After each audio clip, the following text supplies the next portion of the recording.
Hello movie lovers, welcome to Ram Kurnavalli reviews. Different concepts and variety characters తో అలరించే సత్యదేవ్ హీరోగా, Pushpa part 1 లో జాల్ రెడ్డిగా మనందరికీ పరిచయమైన కన్నడ యాక్టర్ డాలీ ధనుంజయ విలన్ గా, ప్రియా భవానీ శంకర్ మరో కీలక పాత్రలో, ఈశ్వర్ కార్తిక్ డైరెక్షన్ లో వచ్చిన క్రైమ్ థ్రిల్లర్ జీబ్రా. మరి ఈ సినిమా ఎలా ఉందో ఈ వీడియోలో చూద్దాం.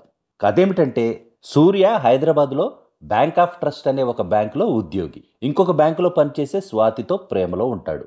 ఒకరోజు స్వాతి చేసిన ఒక పొరపాటు వల్ల ఒక అకౌంట్లో డిపాజిట్ కావాల్సిన 4 లక్షలు ఇంకో అకౌంట్లో డిపాజిట్ అవుతాయి. దీంతో ఈ ప్రాబ్లం నుంచి తను సేవ్ అవ్వడానికి సూర్యని హెల్ప్ అడుగుతుంది స్వాతి. ఒక చిన్న ట్రిక్ తో సూర్య ఆ 4 లక్షలు రిటర్న్ వచ్చేలా చేస్తాడు. స్వాతి ప్రాబ్లం సాల్వ్ అవుతుంది. కానీ సూర్య మాత్రం ఇంకొక పెద్ద ప్రాబ్లంలో చిక్కుకుపోతాడు. ఏ వ్యక్తి బ్యాంక్ అకౌంట్ నుంచి మనీ రిటర్న్ వచ్చేలా చేస్తాడో ఆ వ్యక్తి అకౌంట్ నుంచి ఇంకో 5 కోట్లు మాయం అవుతాయి. ఆ డబ్బు సూర్యనే కొట్టేశాడని ఆదిత్య దేవరాజ్ అనే డాన్ సూర్య వెంట పడతాడు.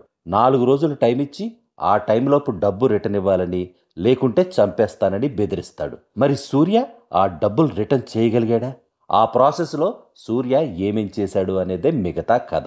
బ్యాంకింగ్ వ్యవస్థలో జరిగే ఫైనాన్షియల్ క్రైమ్స్ ని బేస్ చేసుకుని రాసుకున్న స్టోరీ ఇది. స్కామ్ 92 వెబ్ సిరీస్ తో పాటు ఈ మధ్యనే వచ్చి హిట్ అయిన లక్కీ భాస్కర్ మూవీలు గుర్తొచ్చాయా?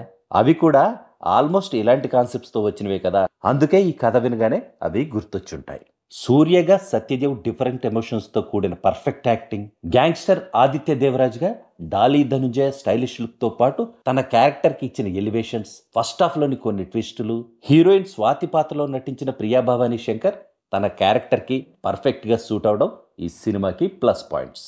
డైరెక్టర్ ఈశ్వర్ కార్తిక్ సెలెక్ట్ చేసుకున్న స్టోరీ, స్లోగా సాగే స్క్రీన్ ప్లే, బిలో యావరేజ్ గా ఉన్న సెకండ్ హాఫ్ ఈ మూవీకి మైనస్ పాయింట్స్. ఫైనల్ గా చెప్పాలంటే రెగ్యులర్ కమర్షియల్ మూవీ లవర్స్ కి ఈ మూవీ అస్సలు నచ్చకపోవచ్చు. డిఫరెంట్ థ్రిల్లర్స్ ఇష్టపడే వాళ్ళకి నచ్చే ఛాన్స్ ఉంది.